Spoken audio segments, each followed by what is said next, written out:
is Dina Mehmedbegovic-Smith. I'm an Associate Professor of Education and Applied Linguistics. I am based at University College London, and my work focuses on using research evidence on cognitive advantages of bilingualism to support schools in developing school ethos and practices which will provide conditions for children to develop their full linguistic potential. The evidence that we have on cognitive advantages of bilingualism is truly exciting. We have studies from every phase of our life, starting with early childhood through to compulsory education, into adulthood and later life, to show that if we are using 2 or more languages regularly, our brain is going to change physically in terms of having more brain cells, better connections, and also there will be changes in terms of having enhanced creative thinking, having enhanced abstract thinking. The studies with school children show that children who use 2 or more languages in their learning, in structured teaching and learning, that they will achieve better across the curriculum, especially in subjects like maths. Again, this is linked with enhanced abstract thinking.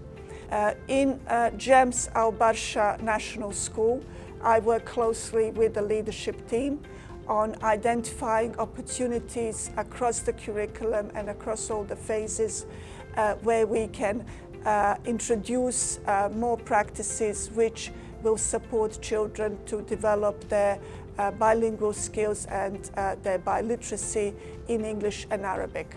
Of course, there are children also who have other home languages, and we are looking to provide conditions to make sure that all children use their home languages as a way of enhancing their learning and supporting them in accessing the curriculum. I've been here several times, and each of my visits includes providing professional development sessions for teachers, meeting parents to gain insights from them in terms of language practices at home, and also their vision in terms of what their children should gain in terms of bilingualism in their education. And I meet regularly with children themselves in order to provide that kind of genuine voice of children to the recommendations that I'm making to the leadership team. السلام عليكم ورحمة الله. معكم زينب ماجد، رئيسة قسم اللغة العربية ونائب مدير المدرسة. حرصاً منا في مدرسة جمس البرشا الوطنية على المضي قدماً في تعليمات هيئة المعرفة ومواكبة متطلبات العصر الحالي وتحدياته، كان لابد لنا من التأكيد على ضرورة تطويع مناهجنا والدمج بين موادها المختلفة، وذلك من خلال الانغماس في البرامج التعليمية ثنائية اللغة التي تعتبر مثالية لتعزيز قدرات اللغة الأم للأطفال، بالإضافة إلى اللغات الأخرى مثل اللغة الإنجليزية في حالتنا. ونحن في المدرسة الوطنية نحرص على تمسك الطلبة بهويتهم وثقافتهم العربية الأصيلة، بالإضافة إلى إتقانهم اللغة الإنجليزية لفهم متطلبات الحياة. تم توحيد المواضيع التعليمية في المواد الوزارية والمواد التي تدرس باللغة الإنجليزية، وذلك في المرحلة الابتدائية. أما في المرحلة الثانوية فقد نظم كل من قسم اللغة العربية واللغة الإنجليزية تحدياً مشتركاً بين الطلبة لكتابة مقالات متنوعة باللغتين العربية والإنجليزية ومشاركتها مع بعضهم البعض. نحن نبني مع بعضنا البعض جسراً من الثقافات المتنوعة. Hello, my name is Natasha Akhtar and I am the head of English at GEMS Barsha National School. We aim to create a seamless bilingual learning environment for all of our students here at GNS. We have implemented Dr. Dina's expert advice and provide students with opportunities to speak, read and write in both English and Arabic. We use word walls, key terms, bilingual dictionaries to enhance student understanding, and also use bilingual platforms such as Widget to support our teachers, students and our parents.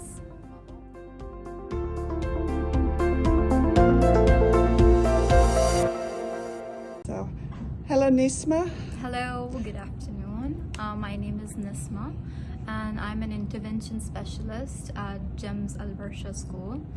And my duties basically is going to be EAL learners, and I'm here to support them with all their needs in all the English subjects. Okay, please tell me how you felt after our session yesterday, which I delivered for all staff, focused on bilingual approaches and bilingual ethos in your school. Okay, so basically I would call it an eye-opener. Because when we read it in theory, when we read, like I've done my TESOL and I have the books and the literature, they just focus on the English. They don't say that L1, if they say that let the speakers, let the learners think in L2, not in L1. But bilingualism actually changed that drastically for me yesterday after the session. Okay, so please tell me, when you heard me talk about healthy linguistic diet, how did you understand that and what does that mean to you in your work? It actually gave me sort of an approval that yes, we can use both languages, we can use more than one language in our classroom, so that the learners can actually take advantage of their learning environment. If they have, there is no sense of superiority or an inferiority. Now it's like everything has been on the level. It's a balanced diet for all our learners right now, because they can have the best of both. They can have the best of their mother tongue. They can have the best of what they want to learn, what they want to explore further. So I actually believe that the session has really impacted me differently, and that it has affected me in ways that it has given me more options. I can go for more resources. I can look into their language and just see that what sort of pathways they actually adopt in order to learn. Excellent. Yeah. Okay, have you discussed it with your colleagues? How do your colleagues feel about it? Yeah, we actually talked about it. We were a bit shy to just speak in front of everyone, but we were talking about it that yes, when we went to the university, we never learned about it this way. Bilingualism was never there. It was like if you're supposed to learn a language, especially English, you need to just be firm with it. But now it has given us more areas to explore, more options to go for, so it will benefit the learner, and it's a learning stage for us as well. So please tell me about the ideas you have in terms of how you can implement healthy linguistic diet in your classroom. okay, first of all, widget is going to be super beneficial with that, because it quickly translates and symbolizes, even for those our learners who are visual learners.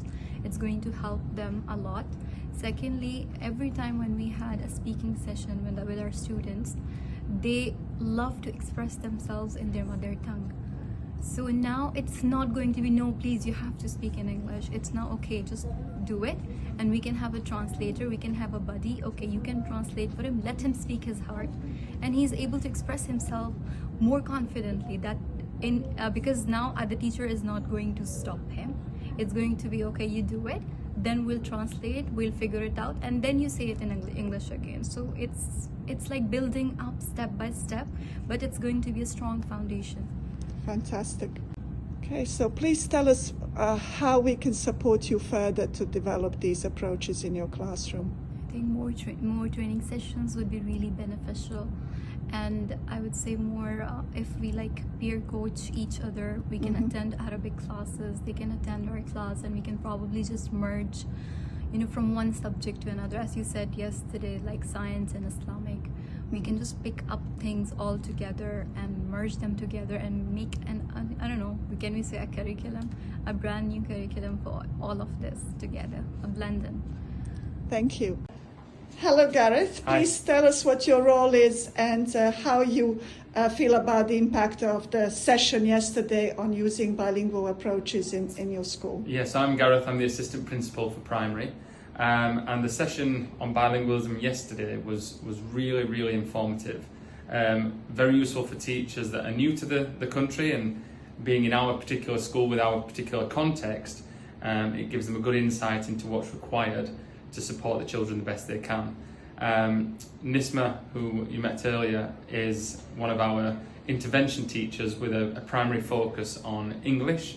And Nisma, being a bilingual Arabic speaker, is going to have a huge impact, and we're convinced that at the end of this year we're going to see huge results from what Nisma does with the students, as her being able to translate for students during intervention sessions, being able to support them when they're finding particular language, particular concepts quite tricky. Having that bilingualism working at all times is going to really push the students on at a faster pace, which is what they want, which is what we want, and I'm sure it's going to be hugely effective and impactful for the rest of our school as they move forward. So I've been to 2 of your sessions now, and I think this time in particular it really hit home to me how important that bilingualism is for not just the students but for the teachers as well, and having everybody working from the same page, and understanding why being bilingual as a teacher can be so important and so effective for students, and then the different ways that that can be utilised in the classroom, out of the classroom on a day-to-day basis. It's going to give us real scope for how we nurture the children, empower the children, and then ultimately support with the teaching and learning that the children have.